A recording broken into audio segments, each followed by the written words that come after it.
Mesela bu uçak bileti gidiş dönüş normalde 200.000 TL. Evet, önümüzdeki 11 saat odamız burası. Kişi başı gelirin de 100.000 doların üstünde olduğu bir yere götürüyorum sizleri. Bakın şimdi bu koltuğu yatak yapacağız. Restoranda yediğim balıklar gibi. Singapur'dayım. Hoş geldiniz. Şuranın güzelliğine bak. Şurada Porsche falan satıyorlar mesela. Burası bir havalimanı. Yemin ederim Jurassic Park sahnesi. Vallahi ne ararsanız var. Bu yemek menüsü. Ben dün Fethiye'de bazlama yiyordum. Bu çok hızlı oldu. Eğer burada sigara içerseniz 2000 Singapur doları cezası var, görüyor musunuz? Geleceği kurmuşlar burada, geleceği. Dünyada gördüğüm en temiz ülkelerden birini izleteceğim size. Bir sonraki durağımız Singapur. Hadi bakalım, başlıyoruz. Türkiye'nin lider su arıtma markası Aura Sebilon Unique sunar.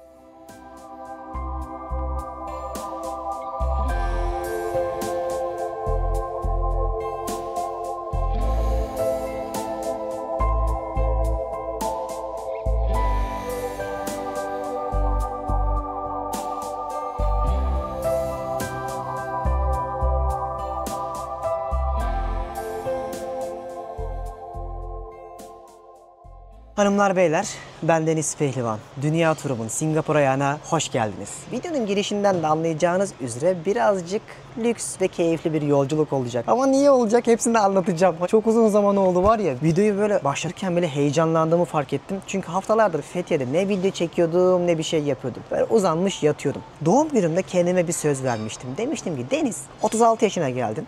Her ne kadar göstermesem de teşekkürler. Bu zamana kadar içinde ukde kalan ne oldu? Hadi seni dedim bir tatile çıkar. Harbi bak, amacım buydu. Kendime tatil hediyesi vermek istedim. İnanabiliyor musunuz? Dünyayı gezsem de. Çünkü aslında ekranlarınızın başında siz birçok şeyi izlerken biz aslında tatil yapmıyoruz. Aynı zamanda sürekli kafa çalıştığı için böyle bir ayaklarımızı uzatıp dinlenemiyoruz, duramıyoruz. Hadi o kısmı da geçtim. Kendimi dedim nasıl şımartayım? Yaşamadığım ne kaldı artık hayatta? Şu Marina Bay Sands oteli var ya, dünyanın en pahalı oteli Singapur'daki. Şöyle bir baktım. Dedim ben bunda kalmak istiyorum ya. Ki siz sonraki bölümde izleyeceksiniz. Gittim o otelde konaklama hediyesi aldım. Sonra bir baktım Türk Hava Yolları'nda 65.000 mil artı 10.000 liraya mı ne? Business bilet vardı. Kampanya yapmışlar. Kaçırır mı Deniz Pehlivan? Onu da kaçırmadım. Onu da aldım. Sonra Sezer aradı. Singapur'a kadar geliyorsan Bali'ye de gel. Oraya da geliyorum dedim. Yani anlayacağınız ki bundan sonra da başka bir ülkeye gidiyorum ve sizin de çok sevdiğiniz bir ülke bu. Böyle bir yolculuğa çıkıyorum. Şu anda İstanbul Havalimanı'ndayım. Birazdan gezdireceğim sizi burayı ve birlikte 11 saatlik bir uçuş yapacağız. Bu bir gece uçuşu olacak. Gece saat 2'de yolculuğumuz başlayacak ve ertesi gün akşam Singapur yerel saatiyle 5 gibi varmış olacağız inşallah. Ve sizler şimdi ekranlarınızın başında böyle arkanıza yaslanıp benim günün hangi saatinde izliyorsanız keyifli bir yolculuğa başlayacaksınız. Ben de buna tam bir uçak yolculuğu diyemiyorum. Birazcık otel konforunda olacak çünkü. Bunun keyfini süreceğim. Çok heyecanlıyım. Böyle hiç kendimi kasmayacağım. Hiçbir plan yapmayacağım. Tamamen canım ne isterse size onu anlatacağım. Zaten daha önceden Singapur'da, Malezya'da bir dünya bölüm yaptım. Oralara gidecekseniz o bölümlerimi izlemeden de gitmeyin. Bu tamamen benim tatil videolarım olacak.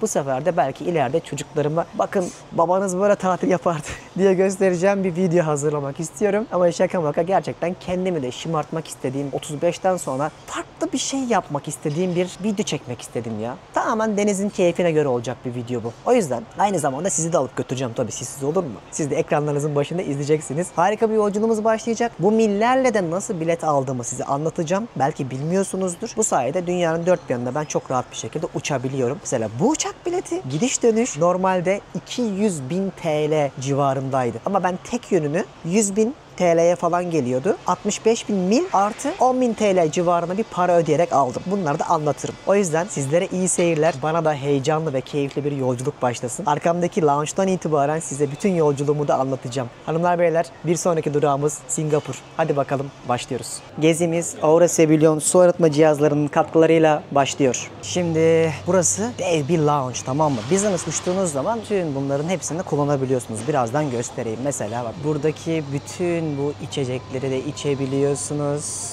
Şurada pide reyonu var, göstereyim bak. Sıcak sıcak pide yapıyorlar. Bunlardan yiyebiliyoruz. Şurada kocaman bir salata bar alanı var. Arkada yemekler var. Envai çeşit.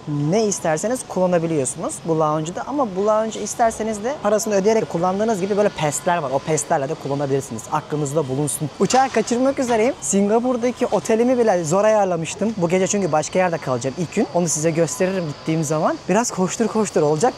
15 dakika yürümem lazım. Gidiyoruz. Çok güzel havalimanı havalimanı yapmışlar ama bu launch kısmını çok beğeniyorum. Geçen sene de Malezya'ya giderken göstermiştim size. Bu sene de Singapur'a giderken nasip olacak. Bak şurada çok ilginç bir şey var. Otomatik kendi kendine çalan piyano. Kimse çalmıyor. Diyelim şöyle bir İstanbul'u tepeden izlemek istiyorsunuz. Şunu ben geçen sene kullanmıştım, deneyimlemiştim. Böyle şuraya yatıyorsunuz. 3D olarak size İstanbul turu yaptırıyorlar. Bak burada isterseniz sakin bir ortam yaptılar. Çalışma alanı. Rahat rahat çalışabiliyorsunuz. Şurada da anlık Türk Hava Yolları'nın mesela uçaklarını görebiliyorsun. Dünyanın neresinde olduğunu mesela. Flight Tracker diye. Ama yani zaten uçakta da çok iyi yemekler olacağı için ben burada çok zaman harcamak istemedim. 11 saat zaten bize bayağı bir bakacaklar.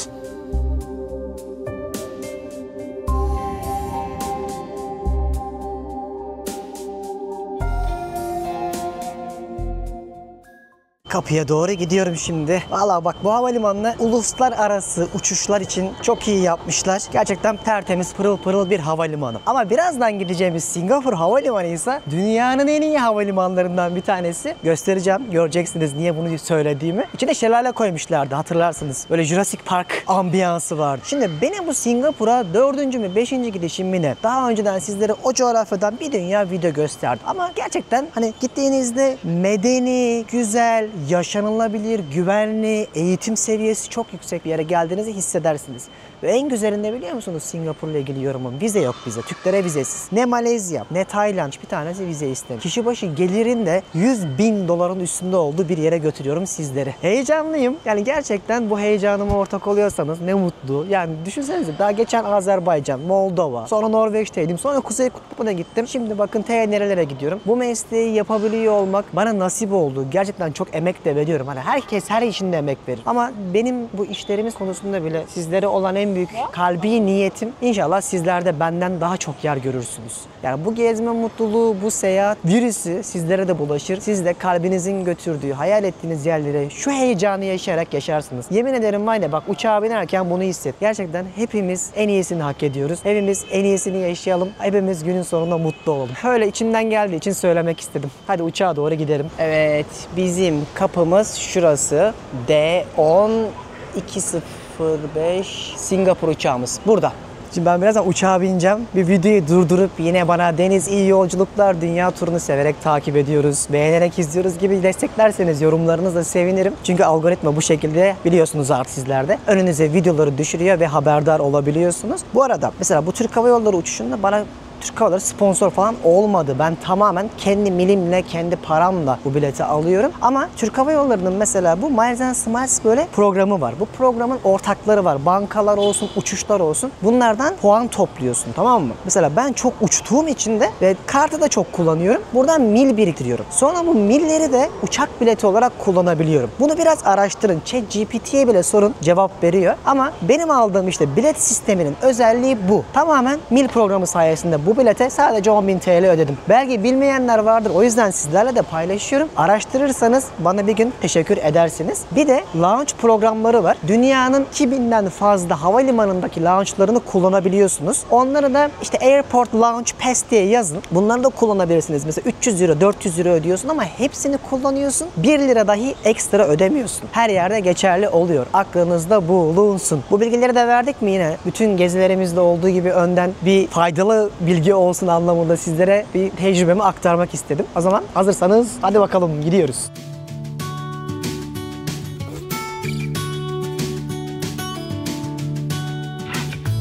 Bekle bizi Bali, Singapur ve diğerleri. Kaldığımız yerden devam. Bu sefer var ya yapamadıklarımızı yapacağız. Hazır ol. Şu heyecan harika ya. Hala şuraya giderken heyecanlanıyorum. Hep uçağın o başındaki business tarafı var ya hep oradan nasıl geçiyorlar diye merak etmiştim.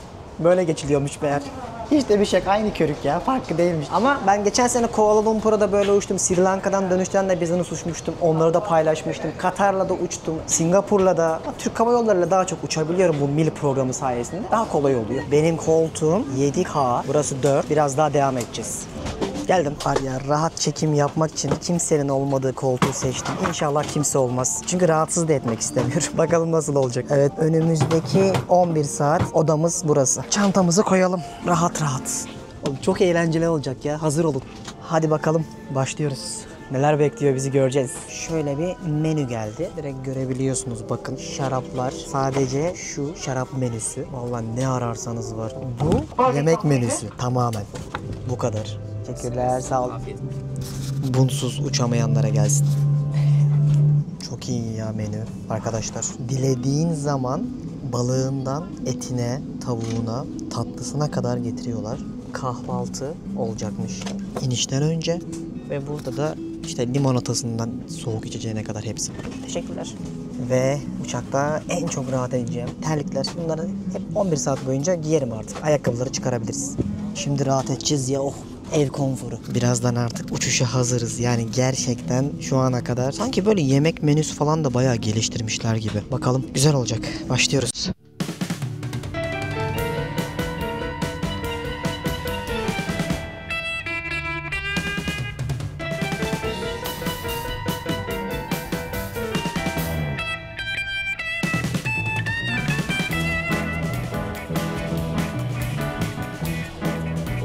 Şimdi uçağımız kalktı. Türkiye semalarında seyir alıyor. Çok güzel bir yolculuk başladı. Böyle bir sıcak havlu getirmişler.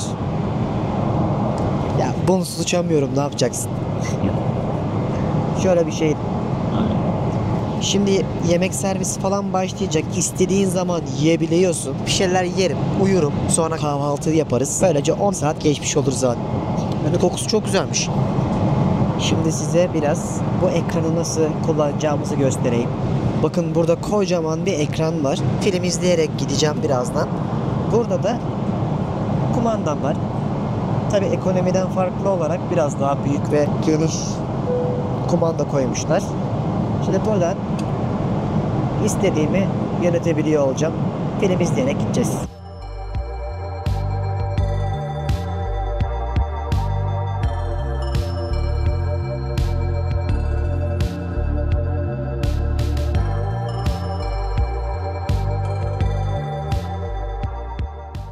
Şimdi dostlar şöyle bir kit geldi. Bunun içerisinde kişisel bakım eşyalarımız olacak. Kreminden, tarağından, diş fırçasından bakalım ne kadar fark ediyormuş ekonomi sınıfına göre. Şöyle bir açıyorum. Bayağı kaliteli bir şeye benziyor. Açtık. Şu uyumak için göz bandı. Şöyle bir nemlendirici krem koymuşlar. Burada uçak içinde rahat yatmanız için çorap. Bunlar biraz daha sıkı olur.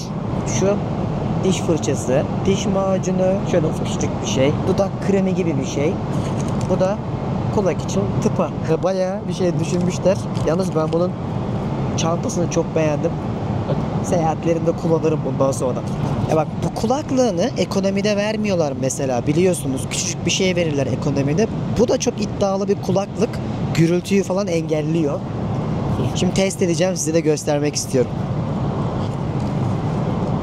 Bakalım siyah kaplı kutumuzdan ne çıkacak. Rastgele bir şey açacağım, müzik falan dinlerim. Dedikleri kadar iddialı mı?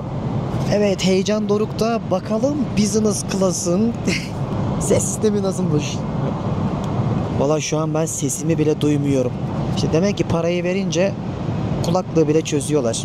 Kapitalizm abi, ne yapacaksın? Şimdi şuradan bir tane film seçelim bakalım. Şu anda hiçbir şey dışarıdan duymuyorum. Çok iyi. Arada var ya, dağlar kadar fark var arkadaşlar. Çok çok iyi gerçekten. Bunu çok beğendim. Anlaşılan ben bugün uyumam. Çok. Valla bu kısmı çok keyifli.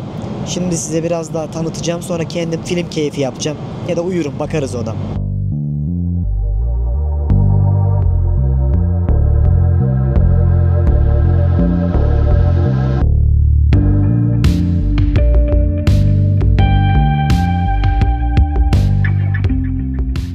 Şimdi yemekten önce şöyle bir atıştırmalık getirdiler. Çerez falan var ve taze sıkma portakal suyu ikram ediyorlar.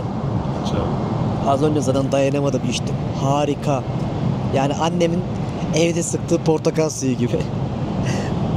Vallahi. Bir de ben size bir şey göstermeyi unuttum. Benim şu an bulunduğum koltuk buradan kontrol ediliyor. İstersen böyle ayaklarımı uzatabiliyorum. İstersen buradan başımı şu şekilde yatak olarak konumlandırabiliyorsun. Birazdan işte burada zaten her şey yatak olacak. Bu gördüğünüz koltuk biraz sonra benim bu geceki yatağım olacak. Çünkü bunu tamamen açacağız ve battaniyemi alıp uyuyacağım. Ama birazdan yemek gelecek. Yemeğimi yiyeyim ondan sonra. Afiyet olsun. Güzel bir uçuş olsun.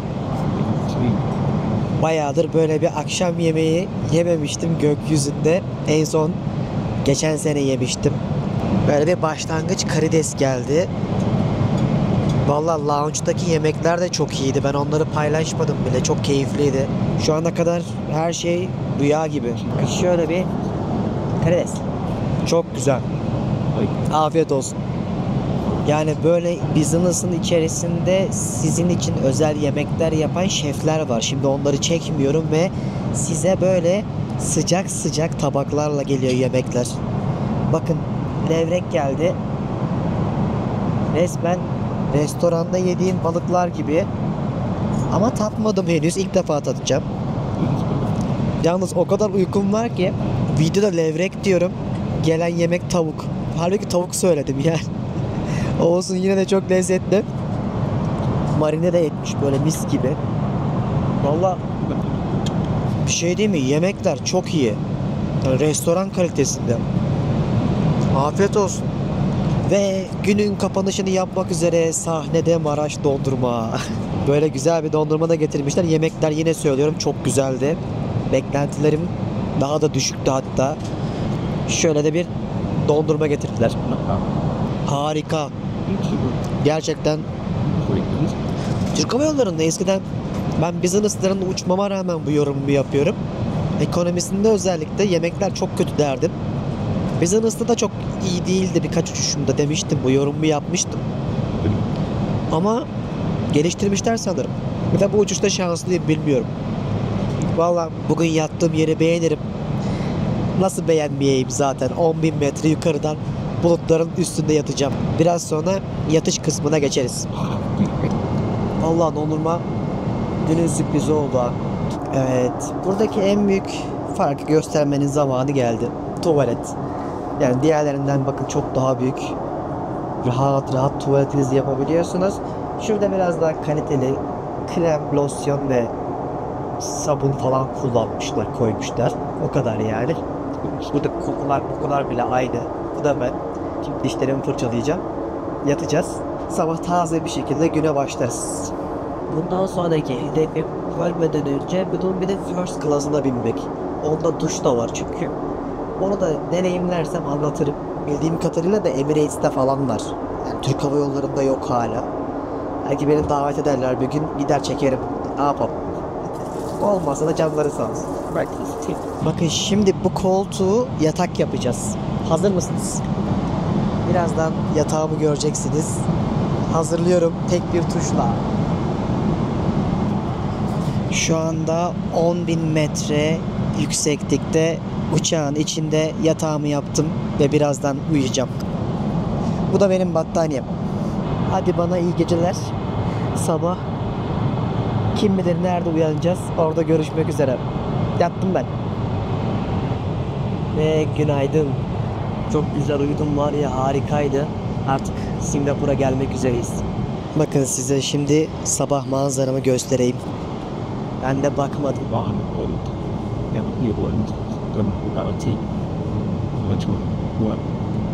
Abi harika değil mi böyle bir yerle uyanmak ya? Akşam o kadar çok yemek yedim ki şu an bunları canım çekmiyor. Yani çok güzel de bir kahvaltı hazırlamışlar. Bir insan bunların hepsini yiyemez. Artık Tayland'a doğru girmek üzereyiz. 2 saat sonra da Singapur inşallah. Az kaldı. Ve artık sabah oldu. İnişe de geçiyoruz. Çok fena fırtına varmış Singapur'da. O yüzden biraz gecikmeli oldu. Olsun.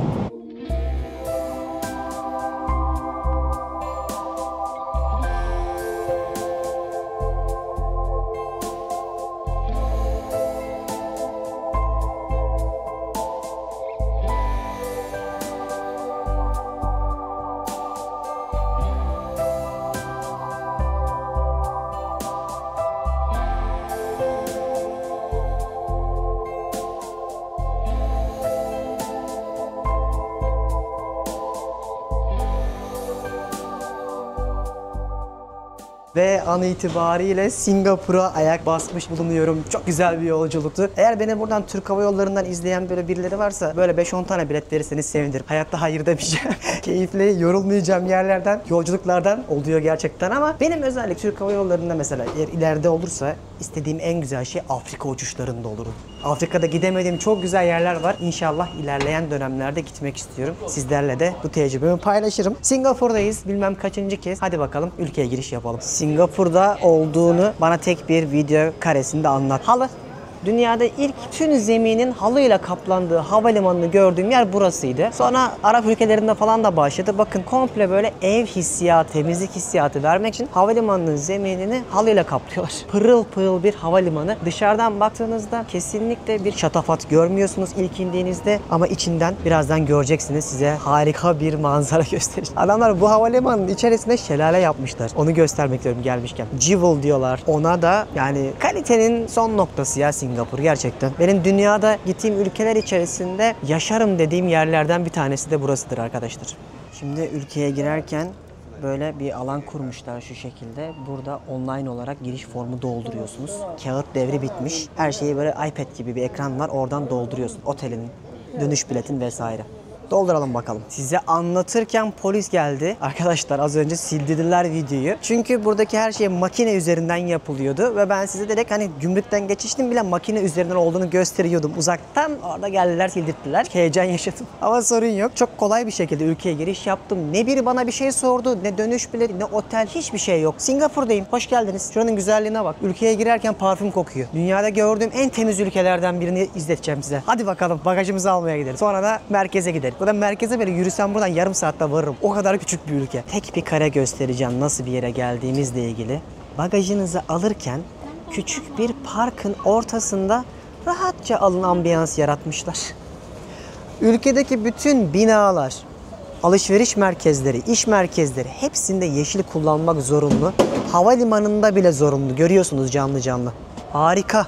Şimdi size havalimanının içerisindeki o Jewel dedikleri yeri göstermek istiyorum. İnanamayacaksınız ya, bak iddia ediyorum bu kadar iyisi hiçbir yerde yok çünkü. Yani çok da yakınımda şu anda, burası çok büyük bir havalimanı normalde. Gelmişken görün, ben de bir kez daha heyecanlanayım. Bu bir alışveriş merkezi mi, havalimanı mı anlamıyorsun, baksana. Şurada Porsche falan satıyorlar mesela. Ya burası bir havalimanı. Burası bir havalimanı.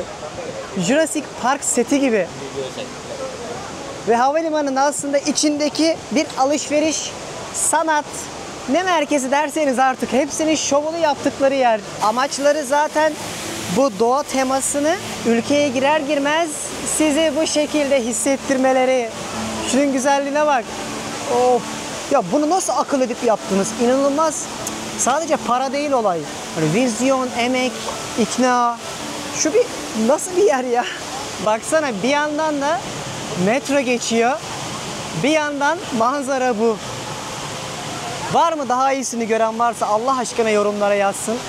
Ama dileğim şu ki umarım daha iyisi, daha güzellerini biz de ülkemize yaparız. Adamlar resmen geleceği kurmuşlar burada, geleceği. İnanılmaz. Bak yine geldim, yine heyecanlandım, yine etkilendim ve yine ilham olması için sizlerle paylaşıyorum.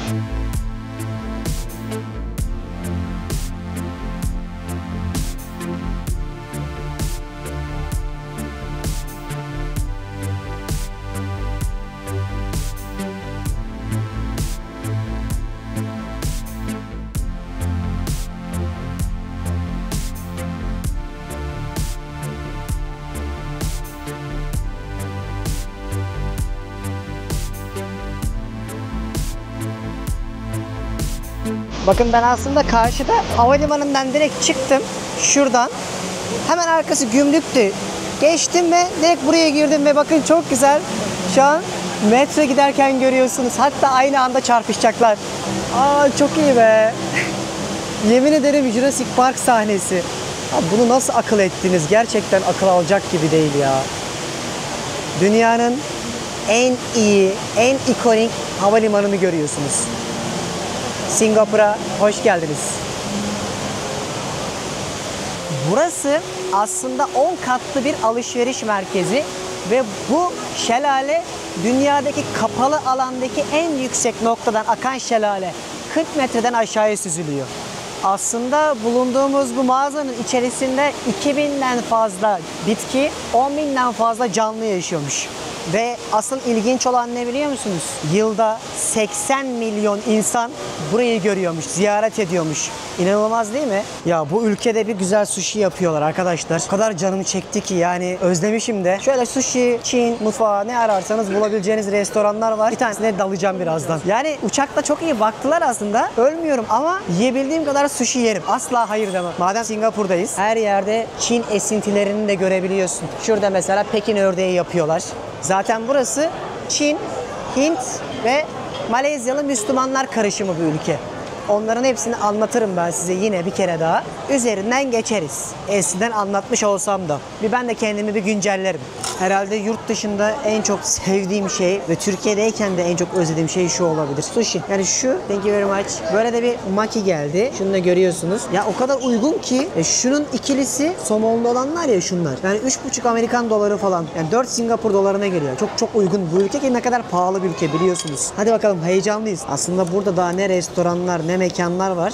Ben sadece dayanamadım. Biraz da böyle durmak istedim 10 saatlik uçuştan sonra. Biraz spontane takılıyorum. Dedim ya bu benim tatilim diye. Hiç öyle gezi rehberleri çıkartayım. Kendimi işte bilgi dehlizlerine boğayım, sürükleyeyim derdim yok. Tamamen canım ne isterse onu yaşamak istiyorum. Zaten ben size bir dünya Singapur'dan bölüm yaptım. Detayları açıklamaya bırakayım. Oradan bakın sıralı olarak. O videolarımı izlemeden de Singapur'a gelmeyin. Plan da yapmayın. Çünkü o videolarda hem ülke, hem gezilecek yerler, hem fiyatlar her şeyi anlatmıştım.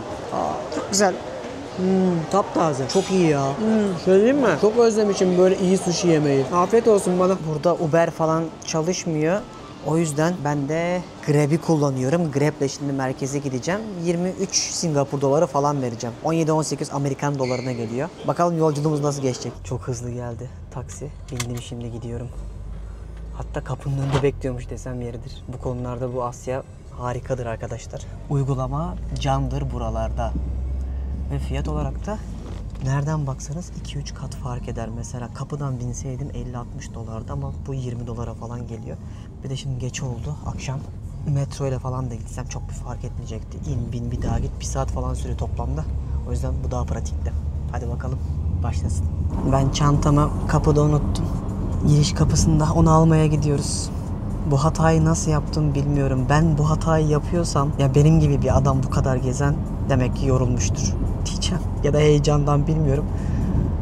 Güvende olduğunu düşünüyorum. Hiçbir şey olduğunu düşünmüyorum. Burası Singapur sonuçta. Bak şu an dönüyoruz. Arkadaş beni girişe bırakacak, yeniden alacağız. I hope it's safe. we are gonna make sure now. Geri dönüyoruz. Ya çantamı unuttum. İnanılmaz. Bu hataları çok yapmaya başladım. Gençlik enerjimiz bitiyor herhalde. Anlamadım ya. Bay bay. Aldım. İçinde pasaport falan var. Hiç kontrol bile etmedim. Çünkü burada beklemenin cezası 300 dolar. Okay brother. What a night ha. Let's go. İçime su serpildi. Pasaportumu falan kontrol edeyim. Dur.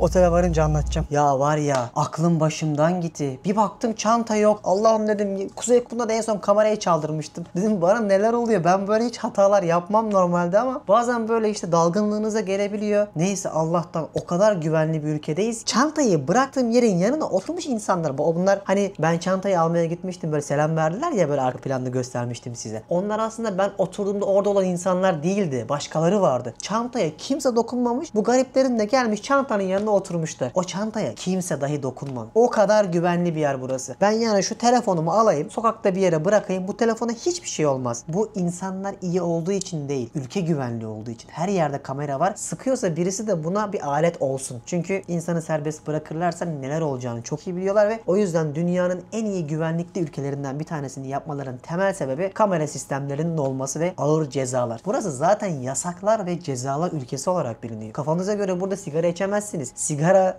sakız atamazsınız. Marketlerde sakız dahi satılmıyor. O yüzden bu insanları kontrol altına alabilmek için ki insanın içerisindeki o sınırsız özgürlüğü verirseniz başkalarının özgürlüğünü kısıtlayabilir. Tabirini de aslında birazcık bunlar zamanı yaşamışlar. Sonra da demişler ki bizim başımıza gelen en büyük felaketler başkalarının özgürlüğünden dolayı oluyor. Sakız da bunlardan birisi bu arada. Çöpe bir bakıyorlar. Sokaklardaki bunlar Malezya'dan ayrıldığında en çok çöp sigara ve sakızdan dolayı oluyor. Diyorlar ki yasak diyoruz. Çünkü ülkeyi pisletiyorsunuz. O yüzden yüzden böyle ağır yaptırımlardan dolayı bugünün tertemiz Singapur'u ve bu kadar güvenli ülkesi ortaya çıktı. İyi bağladım ha. Hanımlar beyler, Singapur'a hoş geldiniz. Küçücük bir heyecan yaşasak da neyse, sorun yok. Halledeceğiz. Ki güvenli olduğu için hiçbir sıkıntı olmadı. Allah'a şükürler olsun. Şimdi size Singapur'daki bu mütevazi odamı göstermek istiyorum. Gelin. Bakın burası kocaman 2 tane yatağımın olduğu yer. Şu an bayağı bir merkez noktasındayım bu arada arkadaşlar. Şurası duşum, tuvaletim. Bence gayet tertemiz. Gayet geniş de bir yer bulduğumu düşünüyorum. Çünkü normalde bunun hemen yan tarafında bir yer vardı. Sadece 20 küsür metrekareydi. Yani bir ayağınızı atsanız, uzansanız bir kişi daha olsa odada sığamayabilirsiniz. $100'dı yaklaşık olarak. Burası da $100'dı. Burayı son dakika indirimden buldum. Ki ben şu an buraya düşük sezonda geldim. Eğer böyle Ocak'ta, Şubat'ta falan gelirseniz burada $200-300'dan aşağı otel bulamazsınız. Sizlere yine Deniz Pehlivan bir öneride bulunsun. Bir sonraki bölümde bildirimleri açın. Çünkü size buranın en iyi otelini göstereceğim. Dedim ya kendime hediye aldım diye. İşte o hediyeyi sonraki bölümde göreceksiniz. Belki de o yüzden ben bu kadar çok gülüyorum. Çünkü bu gezide beni en çok heyecanlandıran böyle bir tecrübeyi ve deneyimi yaşamaktı. Vallahi yolculuğumuz böyle geçti. Şimdi otelden bir çıkarım. Şurada bir Çin mahallesi var. Size onları gösteririm. Bir böyle sokakta Singapurlular akşamları ne yapıyorlarmış görmüş oluruz. Birazcık sizlere buranın merkez noktasındaki akşamı göstereyim. Hadi gelin. Bu arada çok heyecanlıyım hala çünkü üzerimden o çantayı kaybetme heyecanı, şaşkınlığı geçmedi. Birazcık şok etkisi yarattı bende. Neyse, en kötüsü bu olsun. Ne yapalım? Bu heyecan da en azından Singapur'da olduğumuz için bir canımızı yakmadı en azından. Boşver. Kervan yolda dizilir. Hadi gidiyoruz. Hadi bakalım Singapur'a resmi olarak adımımızı atalım. Otelimize de yerleştik. Şöyle bir dolaşalım. Akşam ne yapıyorlarmış buralarda. Şimdi ben bu gezimin detaylarını, bu kaldığım oteli, daha önceden Singapur'da yaptığım bölümlerin hepsinin detaylarını böyle sıralı liste halinde size açıklamaya bırakacağım. Bir gün olur da buralara gelirseniz onların hepsi size yardımcı olur. Diyelim Singapur'a geldiniz. Benim sizlere önerim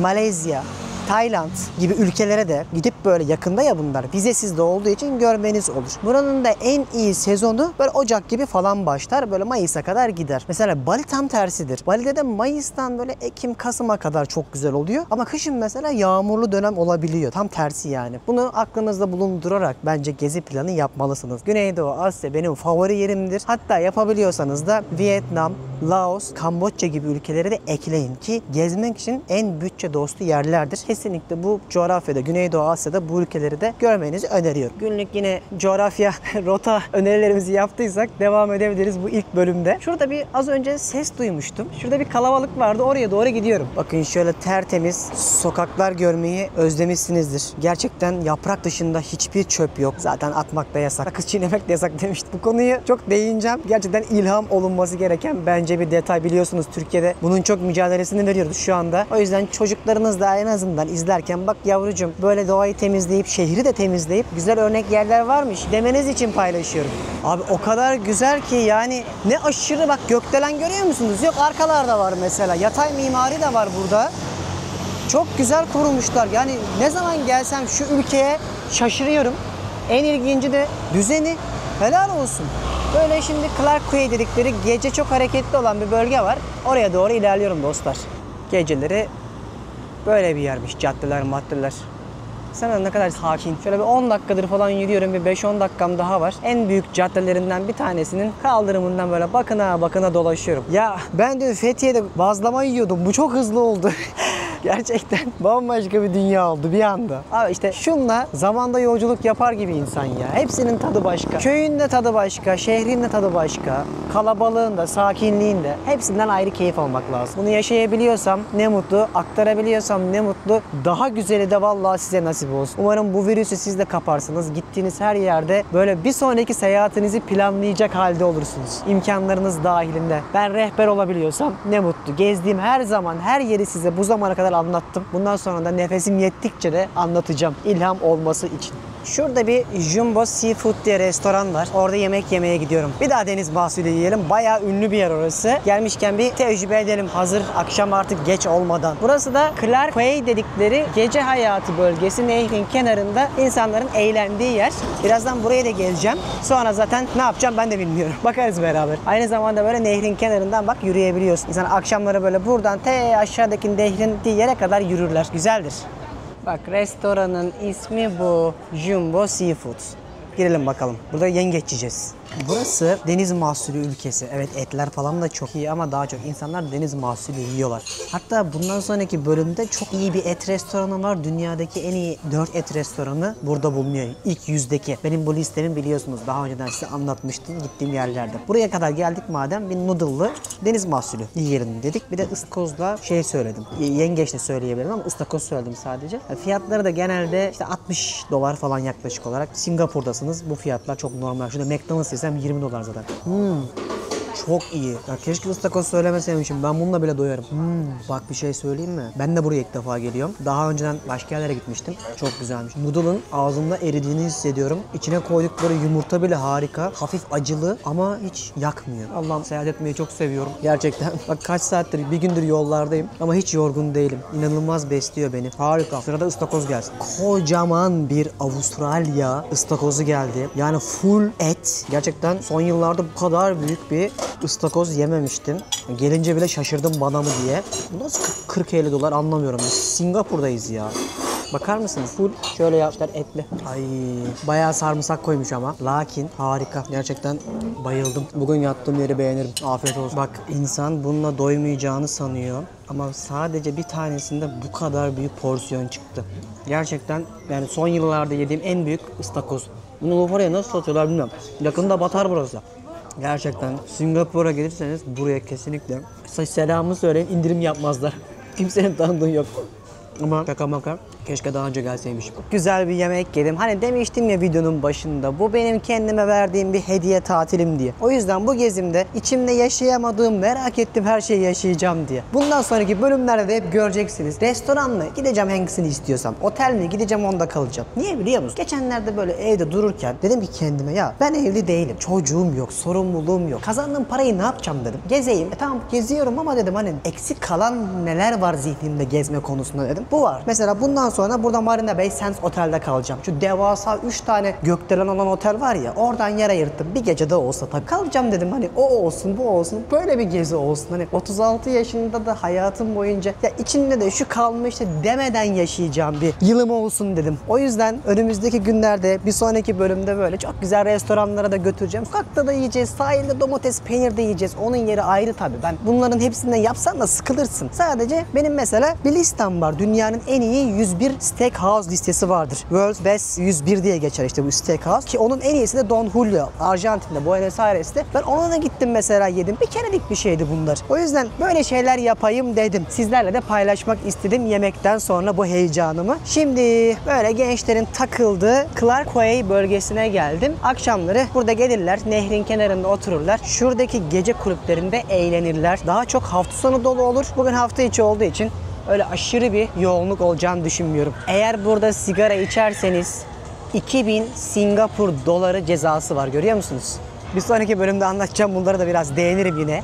Dayanamam çünkü ben kendimi tanıyorum. Dediğim gibi cezalar ülkesi burası. Bu insanları kontrol edebilmek için hep ceza getirmişler. İşte gece böyle bir yer, Clark Quay. Bak şurada mesela ünlü bir mekan var, Senior Taco diye. Ben onlara girmiştim zamanında. Hatta şu an en kalabalıklardan bir tanesi de o galiba. Bir girip bakalım. Güzel ve güvenli bir yer burası.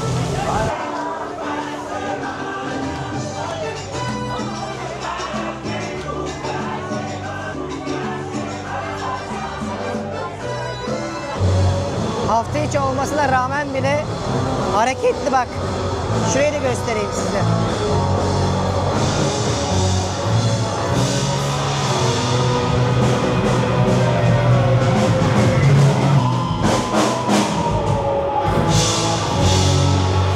Vallahi şuradaki mekanlar falan bak tıklım tıklım.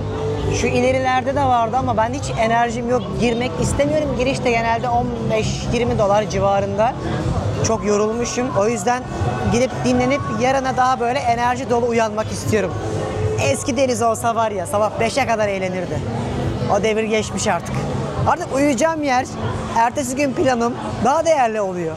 Sizin aynısı oluyor mu? Bilmiyorum, son birkaç yıldır bunu hissediyorum. Mesela geçen sene de ben buraya geldim. Çok kötü bir yıldı benim için. Çok dağıttığım bir yıldı. Ama bu sene her şey o kadar pırıl pırıl ki bambaşka bir yer keşfediyormuşum gibi hissediyorum.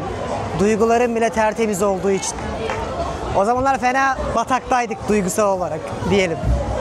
Yeter, yoruldum, gidip uyuyacağım. Ve bugünlük benden bu kadar. Şimdi artık dinleneceğim ve bir sonraki bölümde sizler... İnanılmaz! Kız direkt beni VIP suite'e aktartmış. Bir dakika, bir saniye, ben de şok oldum. Bakar mısın? Bu kaç bin dolardı biliyor musunuz bu oda? Kafayı yiyeceğim şimdi, bir dakika, bu kadar şanslı olmamalıyım. Bunda bir gariplik var, bu ne?